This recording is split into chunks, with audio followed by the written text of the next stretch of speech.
morning, students. Today we will start with the next chapter, chapter 12, Youth and the Task Ahead.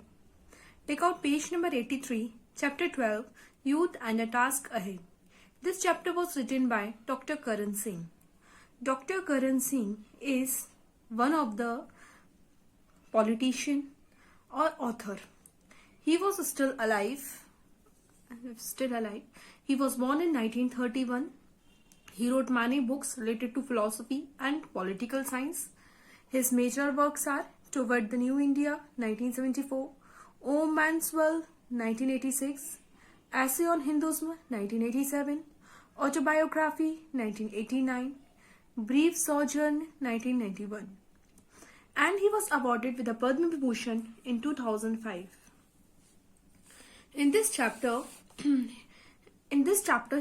जो author है, he requests the youth और he praises to the youth of the India कि वो अपने अंदर एक physical, intellectual, patriotic और spiritual qualities को develop करें, जिससे कि जो youth की जो responsibilities बनती हैं towards the nation, हम उन responsibilities को या जो youth है country का वो उनके responsibilities को fulfill कर सकें, ऐसी वो उनको बता रहे हैं. तो इस पूरे चैप्टर में उन्होंने 5 क्वालिटीज डेवलप करने के बारे में बताया है. First is physical, second is intellectual, third is patriotic, fourth is spiritual quality. 4 qualities के बारे में उन्होंने डिस्क्राइब किया है. Now we will begin with our chapter. Our freedom was won with great struggle and sacrifice after centuries of servitude or to foreign rule. जो हमें freedom मिली हुई है वो बहुत स्ट्रगल और सेक्रीफाइस करने के बाद मिली हुई है कि जब हमने सालों, जो फॉरेनर्स थे उन्होंने सालों हमारे ऊपर राज किया, हम उनके गुलाम थे. उसके बाद जब बहुत ज्यादा जो हमारे लीडर्स थे उन्होंने सेक्रीफाइस किया, उन्होंने बहुत स्ट्रगल किया, तब हमें जाके हमारी कंट्री को, हमारे नेशन को फ्रीडम उनसे मिल पाई है. And it is important that those of us who belong to the post-independence generation should not fall into the error of taking our freedom for granted. तो ये बहुत जरूरी हो जाता है, बहुत इम्पोर्टेंट है कि हम वो जनरेशन जो कि पोस्ट इंडिपेंडेंस पीरियड मतलब कि जो हम इंडिपेंडेंस के बाद जो हम सरवाइव कर रहे हैं, हमने बर्थ लिया है, तो हमारे लिए ये बहुत ज्यादा इम्पोर्टेंट हो जाता है कि हमें जो फ्रीडम मिली है हम उसको फॉर ग्रांटेड ना लें. फॉर ग्रांटेड मीन्स किसी चीज को ज्यादा इंपॉर्टेंस ना देना या ऐसे ही निकाल देना. तो ये हमारे फ्यूचर, हम जो इंडिपेंडेंस के बाद जो हमारी यंग जनरेशन है, ये हमारी रिस्पॉन्सिबिलिटी बनती है कि जिन लोगों ने हमारी कंट्री के लिए सेक्रीफाइस किया है, स्ट्रगल किया है, हम उनके सेक्रीफाइस को, स्ट्रगल को वेस्ट न जाने दें और उसको उतनी ही इम्पोर्टेंस दें और कोई गलती ना करें अपनी कंट्री की रिस्पॉन्सिबिलिटी पूरी करने में.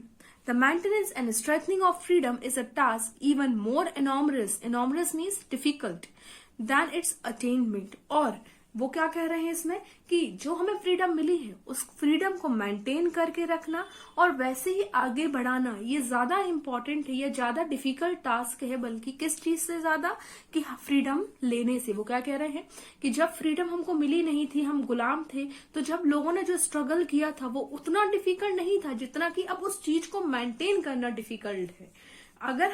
लेकिन हम क्या कर रहे हैं, हम उसका अपोजिट ही काम कर रहे हैं. In any nation, the youth naturally form the vanguard in every spheres of activity. Her nation में जो यूथ होता है, the youth is the main leader. जो यूथ है वही अपने नेशन के लिए काम कर सकता है, उसी को आगे आके काम करना पड़ेगा. अगर किसी कंट्री का जो यूथ है वो प्रॉपर वर्क नहीं करते हैं तो उस कंट्री को प्रॉपरली डेवलप नहीं किया जा सकता, वो कंट्री आगे ग्रो नहीं हो सकती है. And it is essential that all its critical junction, its power must be mobilise further to strengthening our integrity and our capacity to resist aggression. और जो आज का यूथ है उसको अपने अंदर सारी कैपेबिलिटीज को इंटीग्रेट करना पड़ेगा, सारी कैपेसिटीज को मिलाना पड़ेगा, सबको मिलकर साथ में उस चीज के लिए फाइट करना पड़ेगा. तब हम अपने लिए अच्छे तरीके से हम अपने पावर्स को यूज कर सकते हैं. What is required is an immense burst of idealism and energy among our youth. अब किस चीज की जरूरत है, हम सबसे ज्यादा जरूरत क्या है, हमारे यूथ में प्रॉपर एनर्जी हो, प्रॉपर कैपेसिटी हो कि वो इस चीज को आगे फेस कर सकें. who must be deeply committed to the task of safeguarding this great nation of ours. इतना उनमें स्ट्रेंथ होना चाहिए, इतना उनमें पावर होना चाहिए कि वो इस नेशन को प्रोटेक्ट करके रख सकें, जिससे कि अब आने वाले समय में कोई दूसरा हम पर गुलामी ना कर सके. Founded on a twin ideals. Ideals means ideas of secularism. Secularism means कि जातिवाद न करना, अच्छे तरीके से रहना, and democracy. Democracy you all know what is democracy. तो कंट्री के दो मेन पिलर्स हैं. पहला क्या है? Secularism, and second pillar is the democracy. And it is the duty of the youth to maintain the both ideas for our country. In particular, our young men and women studying in school, colleges and university have a special responsibility. तो सबसे main responsibility क्या है? हमारी जो young man और women है, वो लोग जो स्कूल में अभी पढ़ रहे हैं, जो कॉलेजेस में पढ़ रहे हैं, जो यूनिवर्सिटी में पढ़ रहे हैं, सबसे मेन रिस्पॉन्सिबिलिटी उन लोगों की ही है. For while they are no longer children, they have yet not got fully involved in the routine of adult life. सबसे ज्यादा इनकी रिस्पॉन्सिबिलिटी क्यों है?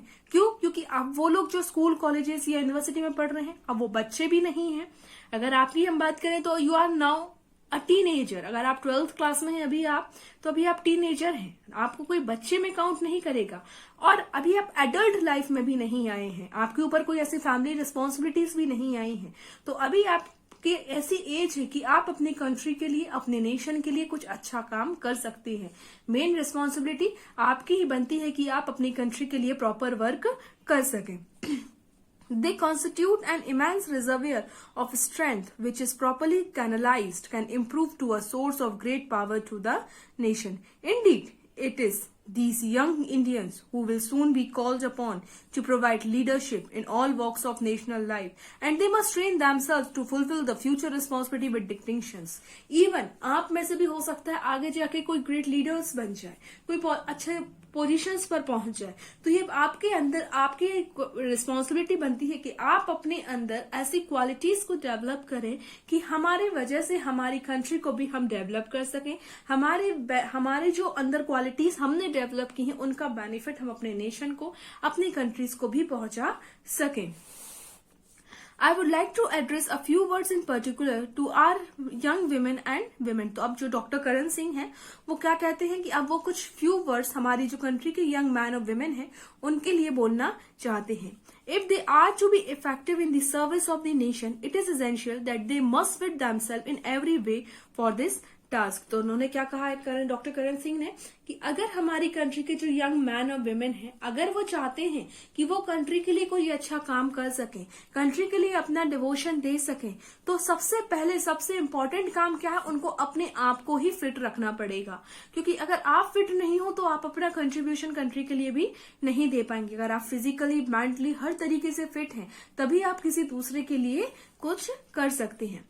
The building up of vast and pulsating democratic nation is no mean undertaking, and a mere desire to be service is not enough. It must be accompanied by the ability to do so effectively. सिर्फ बोलने से या कह देने से काम नहीं हो पाएगा. हमारी कंट्री में इतने साल जब अंग्रेजों ने 200 साल रूल किया था, तो जो कंट्री की कंडीशंस थी वो बहुत ज्यादा बुरी हो चुकी थी. जो कंट्री की एक्चुअल कंडीशन थी वो बहुत ज्यादा बैकवर्ड पहुंच चुकी थी. तो अब जब इतने इयर्स हो चुके हैं, we are as we got the independence, then also we are not fully developed. अभी भी हम डेवलप हो रहे हैं. ऐसा नहीं है कि हम उसी सिचुएशन में, हम बहुत आगे बढ़ चुके हैं उस कंडीशन से. इंडिया बहुत ज्यादा आगे आ चुका है, लेकिन फिर भी अभी भी हमारे लिए उस एक प्रॉपर एम अचीव करने के लिए, हमें अपनी कंट्री को एक लेवल पर पहुंचाने के लिए, हमारी कंट्री में भी बहुत सारी बुराइयां चल रही हैं. या हम इसलिए नहीं कह सकते, हमारी कंट्री में भी बहुत सारे ऐसे लोग हैं जिनको प्रॉपर फूड भी नहीं मिल पा रहा है. तो हमें अभी हम इस चीज को नहीं कह सकते, लेकिन ये कब पॉसिबल है? जो हम सारे यूथ जो है, जो आप सब यूथ हैं, स्कूल कॉलेजेस में पढ़ रहे हैं, या और भी जो यंग जनरेशन है, वो सब मिलकर आगे आकर इसके लिए काम करें, तो हम अपनी कंट्री को डेवलप कर सकते हैं. आई hope you understand this chapter till here. There are several distinct dimensions in which our youth must equip itself. तो अब जो डॉक्टर करण सिंह है वो क्या कह रहे हैं, ऐसे बहुत सारे अलग अलग डायमेंशंस हैं जिसमें कि हमारे यूथ को सबसे पहले काम करना पड़ेगा अगर वो हमारी कंट्री के लिए कुछ करना चाहते हैं। तो the first is the physical. तो उन्होंने क्या कहा, सबसे पहला काम क्या है कि हमारा जो यूथ है वो फिजिकली प्रॉपर फिट होना चाहिए। Building a great democracy and defending it from predatory aggressors require a young generation that is physically strong with muscles of iron and nerves of steel, and for this it must equip itself by undertaking physical training and developing physical fitness to the maximum extent possible। तो उन्होंने क्या कहा है कि अगर हम चाहते हैं कि हम अपनी जो कंट्री है, हम अपना नेशन है, उनको हम बाहर के लोगों से या ऐसे लोगों से बचा सके जो इसको हार्म पहुंचा रहे हैं, जैसे कि भी आपने देखा होगा कि हमारी कंट्री में डे बाय डे आतंकवादी हमले होते रहते हैं, हमारे जो बॉर्डर्स पर सैनिक हैं उनको मार दिया जाता है। तो अगर हम इन आतंकवादियों से या हमारी कंट्री के लिए जो एनिमी है, हम उनसे अगर अपनी कंट्री को सेव करना चाहते हैं तो वो कब पॉसिबल है, जो हम फिजिकली फिट होंगे। उन्होंने क्या कहा, अगर हमारे जो यूथ हैं वो अपनी कंट्री के लिए कुछ करना चाहते हैं, अपनी कंट्री के लिए वर्क करना चाहते हैं, तो उनको सबसे पहले फिजिकली फिट होना चाहिए। उनको अपने मसल्स को, अपनी नर्व्स को प्रॉपरली फिट करना पड़ेगा। उनको एक प्रॉपर फिजिकल ट्रेनिंग मिलनी चाहिए जिससे कि वो अच्छा काम कर सके। अगर हमारे आप पुलिसमैन देखोगे तो जो पुलिसमैन है उनको भी एक प्रॉपर फिजिकल ट्रेनिंग प्रोवाइड की जाती है। हमारे जो आर्मी पर्सन या डिफेंस में पर्सन है उनको एक प्रॉपर फिजिकल ट्रेनिंग प्रोवाइड की जाती है जिससे कि वो अच्छा काम कर सके। क्योंकि if you are not physically fit, आप फिजिकली फिट ही नहीं है, तो आप अपना काम कभी भी प्रॉपर तरीके से पूरा नहीं कर सकते हैं। Despite technological advances and mechanization, defense is still, to a large extent, a matter of dogged physical endurance and courage, as our officers and jawans have so magnificently proved on the field of battle as they emerge victorious against superior and more sophisticated war equipments। हमारे पास बहुत सारे technological advances हैं, या हम जिन लोगों से fight करते हैं उनके पास भी बहुत सारी टेक्नोलॉजीज होती हैं। आजकल जो मॉडर्न टेक्नोलॉजीज हैं वो बहुत आगे बढ़ चुकी हैं, लेकिन फिर भी हमारे जो कंट्री के बॉर्डर्स पर जवान हैं, जो हमारे आर्मी मैन है या डिफेंस पर्सन है, वो फिजिकली इतना फिट होते हैं क्योंकि कई बार उन्होंने अपने आप को प्रूव किया है कि उनके सामने वाला जो दुश्मन है वो कितना ही बड़ा क्यों ना हो, या उनके पास जो सामने वाले दुश्मन के पास कितनी ही मॉडर्न टेक्नोलॉजीज की वेपन्स क्यों ना हो, लेकिन फिर भी उन्होंने अपनी फिजिकल एंड्योरेंस के बेसिस पर, अपनी फिजिकल फिटनेस के बेसिस पर उनको कई बार हराकर अपने आप को स्ट्रांग प्रूफ किया है। तो वो जो डॉक्टर सिंह है वो भी यही आप लोगों से भी यही चाहते हैं कि आप जो यंग जनरेशन है उसको भी उतना ही स्ट्रांग होना पड़ेगा जिससे कि फिजिकली वो अपने चीजों को, अपने आप को प्रूफ कर सके और कोई हमारी कंट्री का बुरा ना कर सके। In this constant, the National Cadet Corps, the Physical Fitness Scheme, and other similar organizations play vulnerable role in building up the strength of our youth, and these opportunities must be fully availed of। और हम जैसे कि आप सबने सुना होगा NCC, बहुत सारे स्कूलों में एनसीसी प्रोवाइड की जाती है, या बहुत सारी ऐसी ऑर्गेनाइजेशन है एनसीसी के तरीके से जो फिजिकली फिटनेस की ट्रेनिंग देती हैं। तो उन्होंने क्या कहा है कि ऐसी बहुत सारी सिमिलर ऑर्गेनाइजेशन है एनसीसी की जो हमारी कंट्री के यूथ को फिजिकल ट्रेनिंग प्रोवाइड करती हैं जिससे कि वो अपनी स्ट्रेंथ को बढ़ा सकें और आगे आने वाले टाइम में उनको और ज्यादा बेटर अपॉर्चुनिटीज मिल सके। Along with physical fitness, the qualities of discipline and teammanship are essential।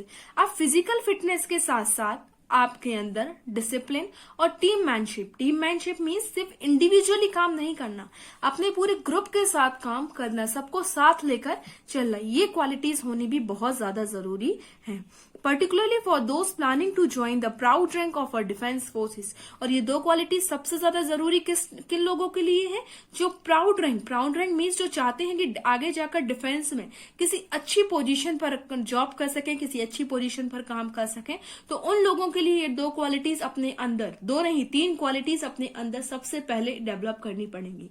First, they must be physically fit, second they must be discipline, and third is team work. उन तीनों quality आप में होनी ही चाहिए। Because what is required is not only individual achievement but corporate progress। क्यों? क्योंकि अगर आप डिफेंस में जाते हैं, आप मिलिट्री में जाते हैं, किसी भी डिफेंस में अगर आप जाएंगे तो आपकी जो सक्सेस है वो सिर्फ आपकी सक्सेस नहीं होगी, बल्कि वो पूरी कंट्री की, पूरी आपकी टीम की, आपकी डिफेंस की हर एक पर्सन की सक्सेस होगी। आपकी जो उसमें जाकर आप सिर्फ अपने लिए वर्क नहीं कर सकते हैं। ये हो गया कौन सा, फिजिकल। तो हमारी पहला चीज क्या थी, फिजिकली हमको फिट होना चाहिए। Next is the second dimension is the intellectual. Intellectual means intelligence. तो first is the physically and second we have to develop our intelligence और we are most intelligent. We live in a highly competitive age of science and technology and can no longer afford the luxury of mediocrity if we are to forge ahead. उन्होंने क्या कहा है doctor Singh ने कि हम आज जिस समय में रहते हैं वो बहुत ही कॉम्पिटिटिव एज है। जो साइंस और टेक्नोलॉजीज हैं वो बहुत ज्यादा आगे बढ़ चुकी हैं और हम इनको पीछे छोड़कर नहीं रह सकते हैं। This rapidly changing nuclear age requires our youth to be intellectual far more alert and component than their प्रेडेसर्स।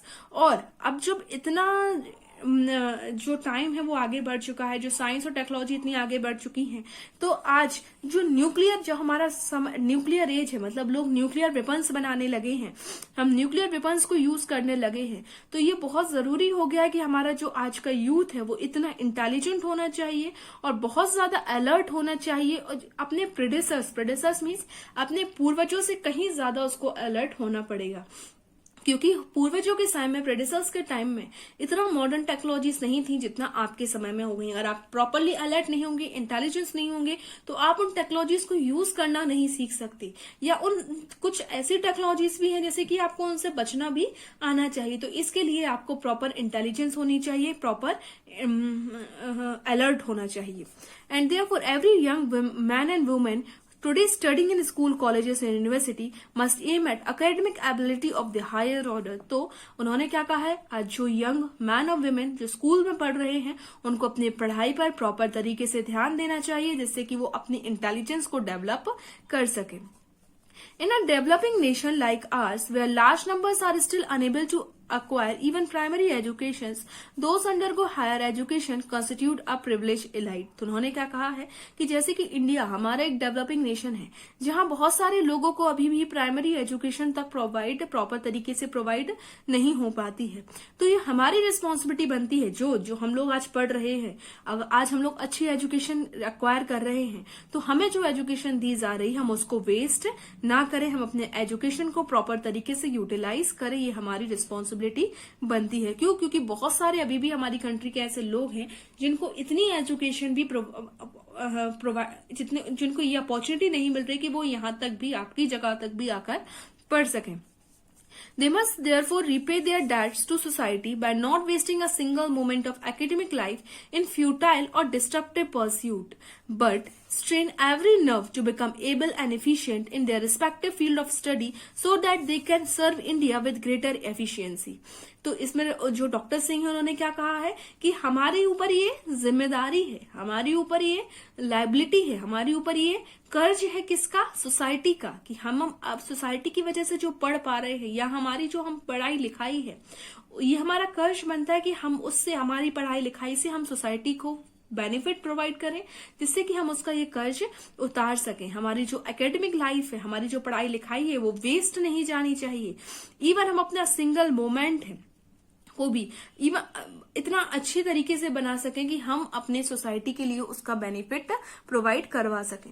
In this constant the futility of students get involve in party politics and integrate into too obvious in need any iteration।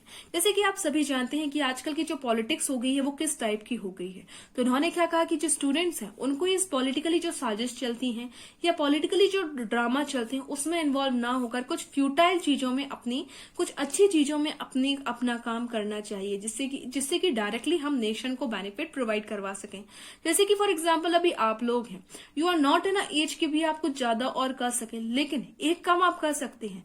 आपके आसपास ऐसे बहुत सारे बच्चे होंगे जो school नहीं जा पाते या जो ट्यूशन कोचिंग की फीस अफोर्ड नहीं कर सकते, तो आप एटलीस्ट अपना थोड़ा सा टाइम निकालकर उन बच्चों को एजुकेशन दे सकते हैं, उन बच्चों को पढ़ा सकते हैं। अभी आपके इससे भी सोसाइटी का बेनिफिट होगा, इसलिए सोसाइटी को आप अभी कंट्रीब्यूट कर सकते हैं।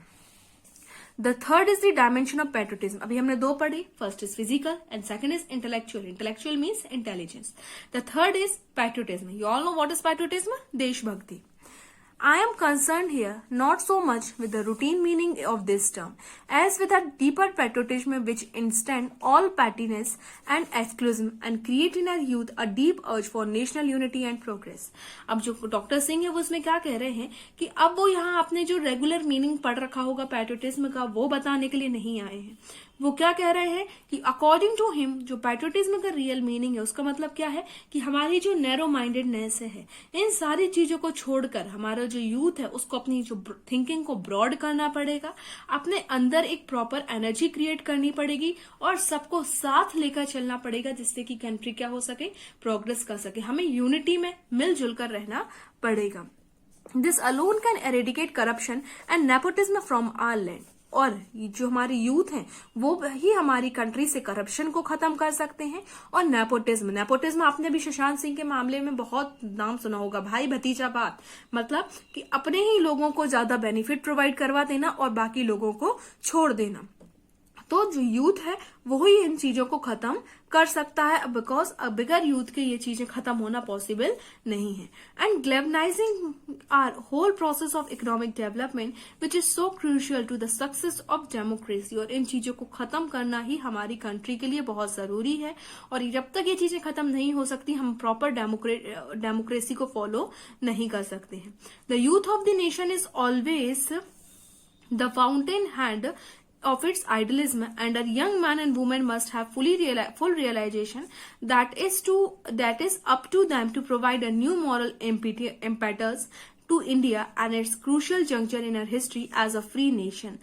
और ये हमारे जो हमारे यूथ हैं वो हमारी मेन सोर्स है. किसके लिए? आइडियलिज्म के लिए. जो हमारी यूथ है वो एक मेन सोर्स है कि जिसमें जो कंट्री में नए आइडियाज को स्प्रेड कर सकते हैं. हमारी कंट्री की जितना भी नैरो माइंडेडनेस है, जो भी हमारी कंट्री में कुरीतियां चल रही हैं, बुराइयां चल रही हैं, सोशल ईवल चल रहे हैं, हमारे यूथ ही उन सारी चीजों को खत्म करके लोगों को ब्रॉड माइंडेड कर सकते हैं, उनको इन सारी चीजों से बाहर निकाल सकते हैं जिससे कि कंट्री प्रॉपर तरीके से जो प्रॉपर लोगों को उनका राइट को एंजॉय कर सके. In this context I cannot resist the temptation to quote from the speech delivered over half a century ago by one of our great nationalist leader Shri Aurobindo Ghosh to students of the national Bengal college. He said. अब इसके बाद उन्होंने जो doctor Shri Aurobindo Ghosh एक great nationalist leader थे, उन्होंने Bengal national college में अपनी एक स्पीच में कुछ लाइंस बोली थी, उसको इन्होंने इसमें एक्सप्लेन किया हुआ है नेक्स्ट लाइंस में. There are times in nation history when providence means God places before it one work, one aim, which everything else. तो उन्होंने क्या कहा है कि हमारे सामने पहले एक ऐसा टाइम था जब हमारी कंट्री गुलाम थी, स्लेव थे हम लोग, लेकिन भगवान की कृपा से अब हम इन सारी चीजों से आजाद हो चुके हैं. तो अब हमारे सामने एक वर्क होना चाहिए, एक एम होना चाहिए जिस पर हम प्रॉपर तरीके से काम कर सकें. However, high and noble in itself has to be sacrificed. हमारे जो लीडर्स थे या हमारे जो फ्रीडम फाइटर्स थे उन्होंने बहुत सारे सैक्रिफाइसेस दिए हैं, तब जाके हमें आज का ये दिन देखने के लिए मिला है. Such a time has now arrived for our motherland when nothing is dearer than her services. और उन्होंने क्या कहा है कि अब वो टाइम है कि जब हम अपने मदरलैंड के लिए अपनी सर्विसेज दे सकें. और हमारी जो मेन प्रायोरिटी है वो क्या होनी चाहिए कि हम अपने मदरलैंड के लिए वर्क कर सकें. हमारा मेन उद्देश्य, हमारा मेन एम ही ये होना चाहिए. हम अपनी जो सर्विसेज हैं या हमारे अंदर जो क्वालिटी एबिलिटीज हैं वो हम इस तरीके से दे सकें कि जिससे कि हमारी कंट्री को उसका फायदा मिले. When everything else is to be directed in the end, if you will study for her sake, train yourself body and mind and soul for her service. उन्होंने क्या कहा कि अगर आप मान लीजिए आज पढ़ रहे हैं तो इस तरीके से पढ़िए कि आप पढ़ाई का आपकी कंट्री को फायदा मिल सके. आपकी जो बॉडी है, आपका जो माइंड है, आपकी जो सोल है, उन सब में कंट्री के लिए कुछ सर्विस करने का होना चाहिए कि हमें अपनी कंट्री के लिए कुछ काम करना है. इस तरीके से आपके अंदर की भावना होनी चाहिए. If you will earn your living that you may do service to her. और आपकी जो अर्निंग है या आपका जो इस तरीके से काम होना चाहिए कि आप अपनी कंट्री के लिए कुछ कर रहे हैं। इवन आप जो अर्न भी करते हैं तो उसमें से भी आपको कंट्री के लिए कुछ ना कुछ कंट्रीब्यूट करना चाहिए। वर्क दैट शी में प्रॉस्पर, सफर दैट शी में रिजॉइस। और हमारी जो काम है वो हमारा काम ऐसा होना चाहिए कि हमारे काम की वजह से जो हमारी कंट्री है वो आगे और प्रॉस्पर कर सके, हमारी वजह से हमारी जो कंट्री है उसमें खुशहाली बन सके और लोग प्रॉपर तरीके से अपनी लाइफ को स्पेंड कर सकें। Okay, I hope you understand this chapter till here. The next part of the chapter we will continue tomorrow. Read this chapter till here. I'll provide you the question answers. Note down the question answers in your copy. Thank you.